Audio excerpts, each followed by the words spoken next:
it looks like any other picture of a 13-year-old, except I'm 19, I'm completely wasted in a nightclub standing next to my best friend and there's a stripper in a cage behind us.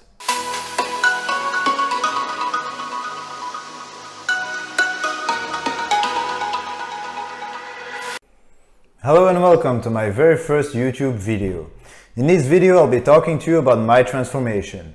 Now this is not going to be your typical TikTok transformation, as I went through puberty when I was 26 years old.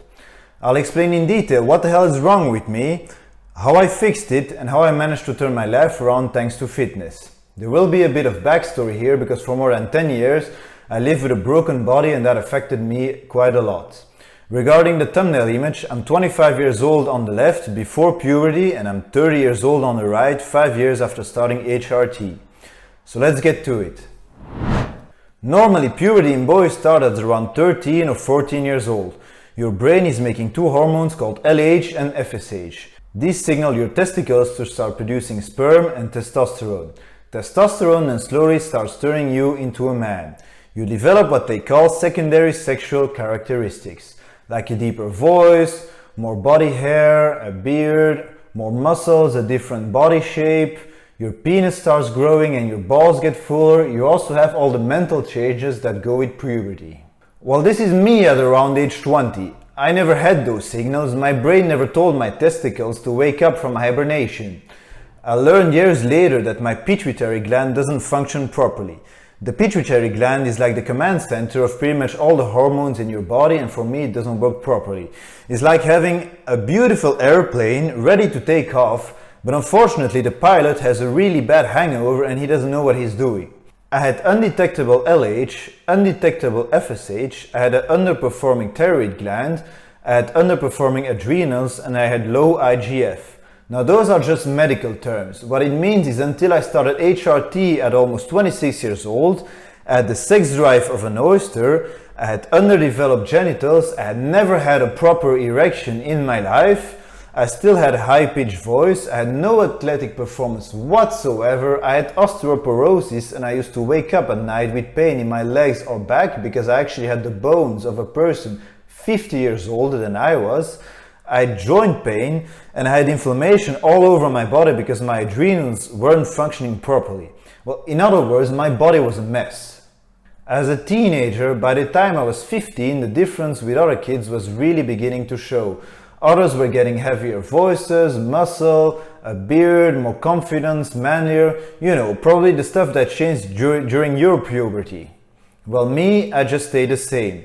I saw all my friends go through puberty right in front of my nose and I thought I was just a late bloomer, but nothing ever happened down there and I was getting sick without knowing why. 15 is also the time I started to get bullied every single day at school and the impact of that is still visible up to this day. I hated physical education classes as I would always be last and kids would make fun of me. Even teachers sometimes were making fun of me. I know what it feels like to be that last kid picked up for every team exercises every single time. I would hate going to the swimming pool as I had to show my body to others and I was that weird shaped chubby kid with the breasts. I still remember going to school as one of the worst periods of my life. Just so you have an idea, this is a picture of a normal dude my age and me when we were both around 18 years old. Yeah, you bet I had to show my ID card every single time I wanted to buy a drink somewhere. Things didn't always suck, but to be able to feel normal I would often have to drink. Getting drunk allowed me to forget who I was, or rather how I was, for a short period of time. The thing that amazes me now looking back is even though I was a sick kid, like I was the shyest person you could have ever met, I was still going out. Take this picture for example. It looks like any other picture of a 13-year-old, except I'm 19, I'm completely wasted in a nightclub standing next to my best friend and there's a stripper in a cage behind us. This was my peak physique when I was around 22 years old. It's the only shirtless picture I have of me at that time. You can really see the pear-shaped body, the gynecomastia, no facial hair, no body hair. I'm quite fat too. While I never really had an eating disorder, my body just didn't function properly. I come from a family where fast food and sodas were forbidden, and to be honest, I never really liked fast food and sodas anyway. So according to a medical file I found from back then, I had a body fat already of 35%. I was living with pain daily, especially in my legs, and I couldn't walk or drive my car for more than 30 minutes without being in pain.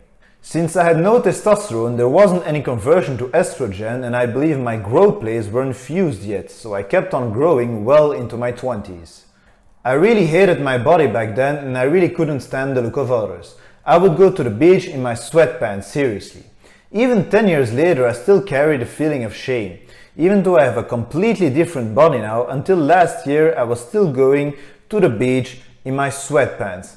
My girlfriend got so sick of it that when I arrived on holiday last year, she had thrown all of my sweatpants out of the suitcase and she bought me my first pair of shorts. So now my legs are actually getting a tan too. I think some people might recognize themselves here in the sweatpants and hoodie combination because you don't want any others looking at you. About people looking at me, let me tell you, my sex appeal in my early 20s was not good. Not good at all, being completely deficient in androgens. I guess at the time, I just didn't care about myself. In college, I was always that strange looking fat guy with a weird voice.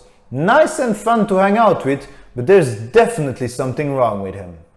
Sometimes I had random people come up to me and ask me if I was a boy or a girl. Now these days, I really don't care. But back then I really let it in. Imagine you're on your first summer job as a student and random people come up to you and ask you if you're a boy or a girl. I worked in a call center for quite some time, and every single time I used to pick up the phone, people thought they were talking to a woman because my voice had never dropped. Once I started working at around 24, things were not better. I had no respect at all at work and it was very difficult to be taken seriously. Of course, my childish looks didn't help. I was coming out of college and applying for a job looking like that. HR people probably thought I was still a teenager, you know? Some people would even refuse to greet me at work, and that I will never forget. Back then I was really an introvert and my confidence and self-esteem were as low as they could have been. Same thing with women. I think I had my first proper date when I was 28 years old and she asked me out. By the time I was 25, I ballooned to over 105 kilos with a body fat of over 40% and just enough muscle mass to carry the groceries home. I was a good 10 years behind normal development and my testosterone was still almost in the female range. I didn't really have an eating disorder, but like I mentioned earlier, bad lifestyle choices, smoking, drinking and a completely messed up endocrine system made me gain weight very easily. It didn't help that I was always in pain after any kind of physical activity. Even after a family hike, I had problems walking for multiple days after. The thing that was the most fucked up was my mind.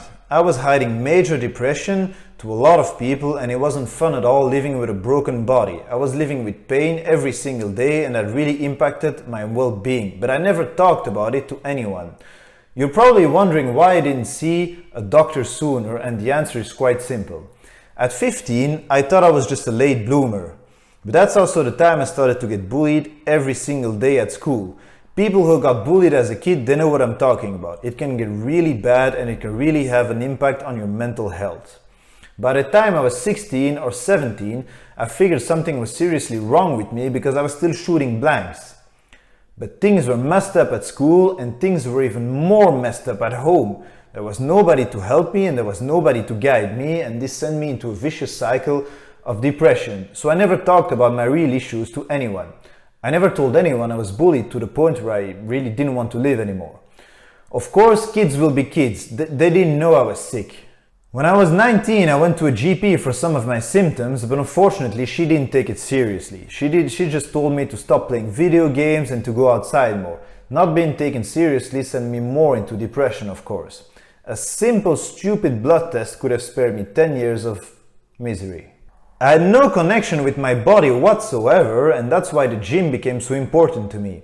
I used to consider my body as a useless tool, bringing my mind from point A to point B. I couldn't stand looking at myself in the mirror, and I was drawing my depression in weed, alcohol and video games for years. Like I used to game around 30 hours at least a week. I hit a critical point. When I was 25, I hit rock bottom, and there's only one thing that got me out of there, and that is fitness. I'll make another video about this, but I can't even begin to describe how much fitness played an important role in my life.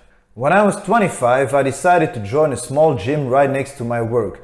Not a commercial gym, it was more like an old-style bodybuilding gym, and I believe there were only 4 cardio machines in total. All of the equipment was older than I was.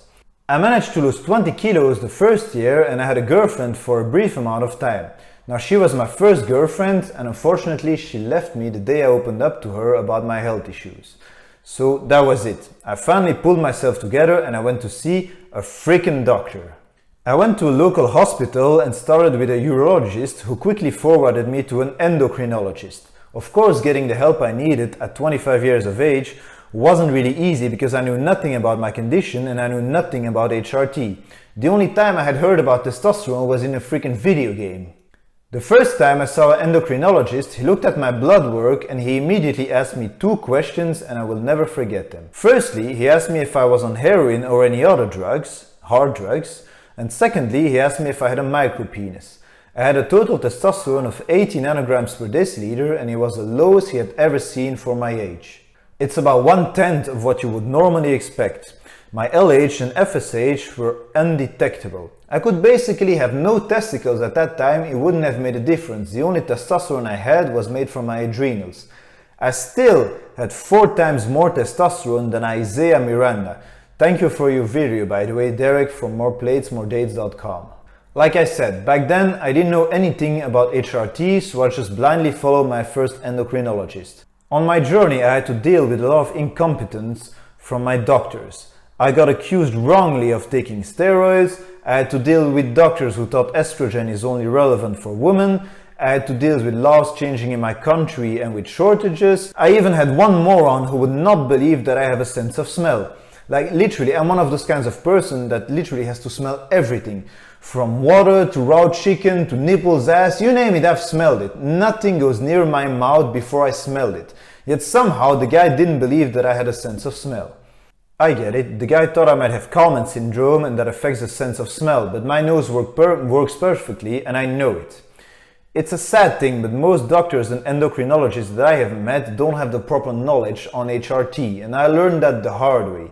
We also don't have any specialized HRT clinics or TRT clinics here. So basically, after a shitload of tests and half my salary gone, my first endocrinologist sent me home with a wonderful protocol of 300 milligrams of testosterone every 3 weeks. For people who don't know anything about testosterone, 300 milligrams is a lot, like really a lot. A normal human, healthy man produces around 7 milligrams per day. I basically went from never having any significant amount of testosterone in my body to supraphysiological levels in a matter of days. This is my starting point. I took this picture the very first day I started HRT. You want to know what happened next? Be sure to watch part 2 of this transformation where I will go into detail about how I became a man in my late 20s. I'll tell you exactly what happens when you inject 300 milligrams of testosterone into someone that has never had any testosterone yet. I'll tell you more about why my iPhone doesn't recognize my own face anymore and how it actually feels like to go through puberty in your late 20s. Last but not least, I would like to take the time to thank Brandon Westfall. Brandon is a person with a similar story to mine. He had Kalman syndrome and he didn't start puberty until medical treatment at 27. Now he had the balls to go on a medical show called The Doctors where he explained his condition and he finally started treatment. So Brandon, if you ever see this video, thank you. I hope you're doing well and I hope your treatment is doing well. I hope you're finally enjoying life, man.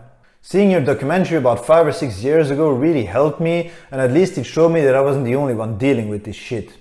There's not a lot of people around that can say this, but I know what you felt like. If there is one message to take away from these stories, is that you should never ever judge a person by his or her looks. Never judge a book by its cover, because you seriously have no idea what people are dealing with in their personal life. I've been bullied and humiliated for more than 10 years because of the way I looked and sounded, and I think for Brandon it might have been the same. Let me know in the comments what you thought of my first video, subscribe and stay tuned for part 2. Thank you.